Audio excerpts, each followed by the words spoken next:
звучание разных инструментов. Новый стиль дополняет старинные мелодии. А значит, история музыки продолжается. Смотрите программу Sounds on the Great Step на Казах ТВ.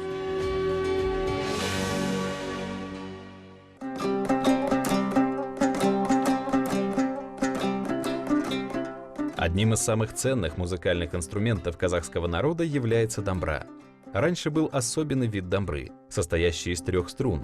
Звуки такой домбры, исходящие из 3 струн, как правило, были разными. Настраивается такая домбра также по-другому. Если домбра хорошо настроена, то из этих струн раздаются не похожие друг на друга звуки. Они зачастую похожи на топот конских копыт, проливной ливень в солнечный день.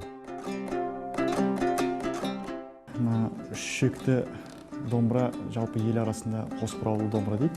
Неге десеңіз, Эта трехструнная домбра в народе называется домбра с парными ушками для закручивания. Почему? Вот из-за этих 2 ушек.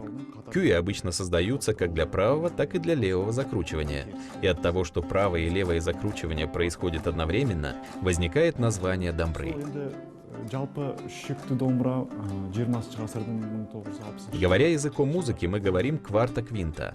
А вообще трехструнная домбра не была исследована до 60-х годов 20 века. Можно сказать, что она чуть не исчезла, потому что еще до этого периода мы успели потерять произведения многих казахских писателей, поэтов и композиторов, народные песни и сказания.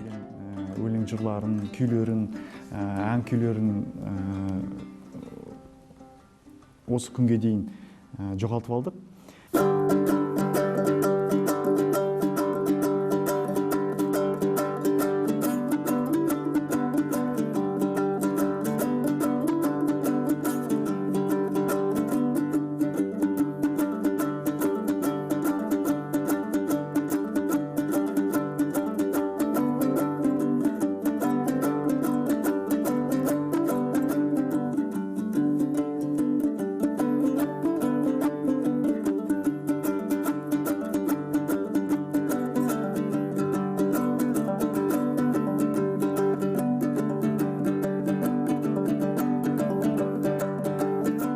Кюй называется «Каракерей Кабанбай», произведение, посвященное личности Батыра, его подвигам.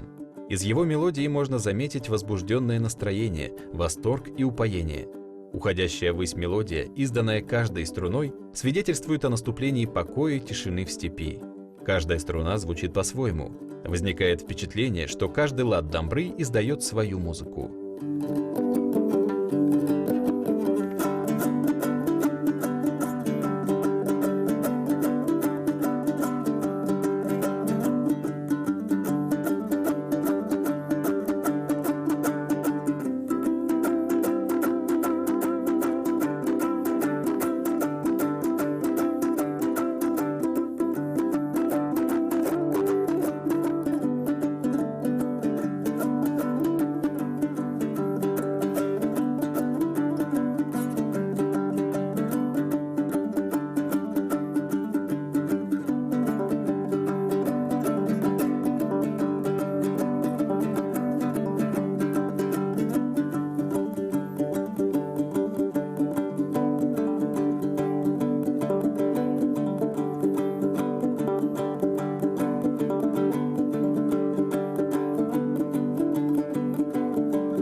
Тарих бойынша Каракерей Кабанбайдың әскерінде 22 дабылшы болған дейді.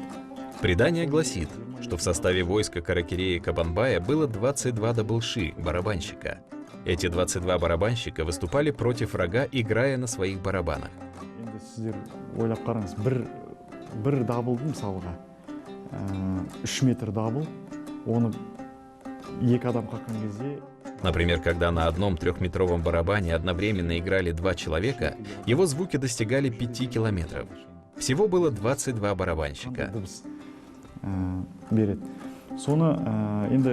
Все воины Каракерея Кабанбая были в основном искусными музыкантами. Когда они возвращались с победой, они играли на барабанах, трубили на кернеях, издавали боевой клич, а также играли победные кюи на трехструнной дамбре. ұрандатып, өлең айтып, осы шекті домбырада орындаған күйлер.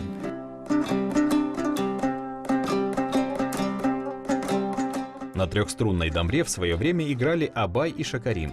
Позже на ней играли Кулын-Шак Акын, Альмагамбет, Шакир, Абенов. А в настоящее время возрождают музыкальную реликвию Нургуля Кымгожина – Жаркын Шакарим. Звучание трехструнной дамбры особое. Они в большинстве своем звучат в стиле шертпе-кюе.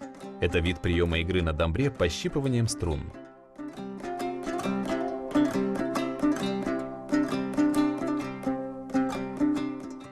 Жалпы енді көптеген күйлер 1965 жылы Құрманғазы. Когда в 1965 году фольклорный ансамбль имени Курмангазы выехал в экспедицию, то человек по фамилии Азимханов исполнил членам группы более 7 кюев. Из них они записали кюй калмыков, бозайгыр, торжорга и многие другие кюи. Затем, начиная с 1970 по 1980 годы, Булат Сарыбаев приступает к изучению многострунной дамбры. Сосын бертін келе осы 1970 жылдардан бастап 80 жылдарға Булат Сарыбаев. Это человек, посвятивший свою жизнь изучению казахских музыкальных инструментов. Абзар Аухадиев был первым, кто смастерил трехструнную дамбру на профессиональной основе. Заслуженный деятель Казахстана Жаркын Шакарим до сих пор исполняет кюй на дамбре, которую изготовил этот мастер. Кәсіби тұрғыда жасап шыққан сол кісі болатын. Сол кісінің домбырасын Жаркын Шакарим Қазақстан еңбек сіңірген қайраткері, құрмет орденінің иегері, сол кісі өзі этнограф, ғалым, зерттеуші. Сол кісі соның домбырасымен әлі күнге дейін тартып жүр.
«Восстание в Каркаре» — авторское произведение. Это монументальное и глубокое произведение. Оно рисует скорбные времена. Это своеобразный портрет тяжелых периодов, которые испытал казахский народ. Звуки дамбры издают тяжелую мелодию, передают горе и печаль, пришедшие в казахскую степь.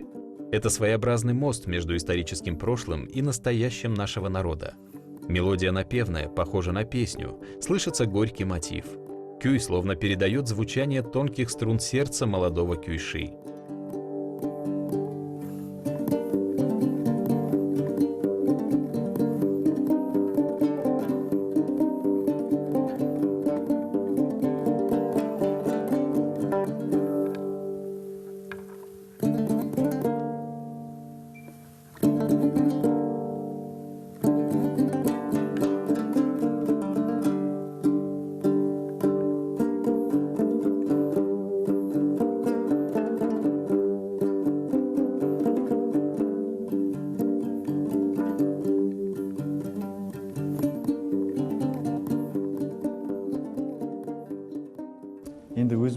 жетісу өңірінің тумасы болғандықтан осы қарқара көтерілісі жалпы осы өңірде ең көп көтерілістер болған екен. Соған арнап енді мына қаншама қазақ бауырларымыз, аталарымыз, зиялы қауым. Поскольку мы сами выходцы из ЖТСУ, было создано множество таких кюев, как это «Восстание в Каркаре». Это произведение, посвященное героям освободительной борьбы казахского народа, которые пали, защищая свою землю.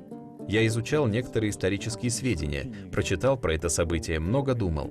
Листая страницы романа Мухтара Ауэзова «Лихая година», меня вдруг озарило. Так появился этот кюй. Сонда бір беттерін ақтарып отырып, бір ойға келесің, неше түрлі ой болады. Мысалға, мен сол уақытта болсам, мен не істер едім, қандай жағдайда болушы едім деген сияқты. Сондықтан сол бірден шықты осы күй. Енді бірі білсе, бірі біле бермейді. Енді бұны әнде сүйемелдеген бұл мен. Кто-то знает, а кто-то нет. Под ее сопровождение певцы исполняли песни. Однако, к сожалению, наши некоторые кюи стали появляться только сейчас. Например, порой под видом терме играют сборные произведения.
Кюй Жылдерме, что в переводе означает речитативное пение, сформировался в народном творчестве как отдельный жанр.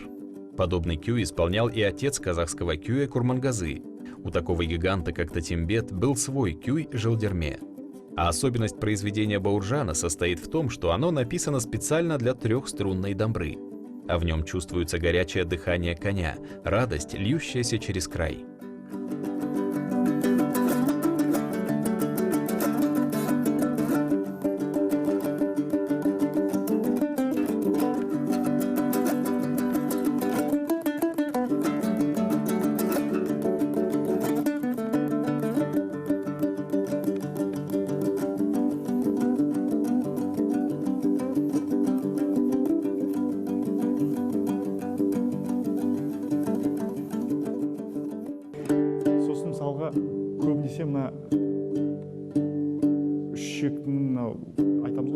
Эту трехструнную дамбру мы называем бурдон.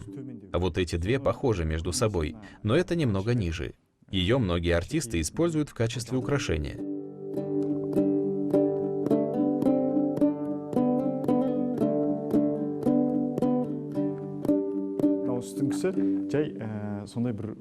Вот эта верхняя издает звук обертон. Так исполняется песня.